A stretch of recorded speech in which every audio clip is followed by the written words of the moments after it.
আজকে আমরা চ্যালেঞ্জ করবো, ঠিক আছে? এটাকে হলো কেমন কতখানি পা রাখতে পারে। দাঁড়া একটুখানি, এটা কিন্তু হয় নাই ভাই, ঠিক আছে ঠিক আছে, আর একটু করো। হ্যাঁ হ্যাঁ একটু হয়েছিল। এখন ভিডিওটা শুরু হতে যাচ্ছে। এখন ভিডিওটা শুরু হয়ে গেল।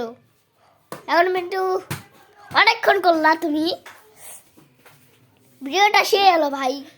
গাইস দাঁড়াও লাইক এন্ড সাবস্ক্রাইব করে দিন। আরেকটা এখন দেখো তোমার একটা গাইস, এইবার কিন্তু খারাপ হই না গাইস, সরি আর ফলো হবে না। বলটা দেখো, বলটা দেখো কিভাবে যাচ্ছে। দেখুন, লাইক কিন্তু করতেই হবে ভাই। এটা দূরের থেকে দেখছে না কাছের থেকে, আমরা তো কিছু দেখতেই পাচ্ছি না ভাই। ভাই আজকে এই পর্যন্ত, লাইক সাবস্ক্রাইব শেয়ার, তোমরা যদি মা বাবাকে ভালোবাসো তো লাইক আর সাবস্ক্রাইব করে যাবে। এখানে কি করছ? এখানে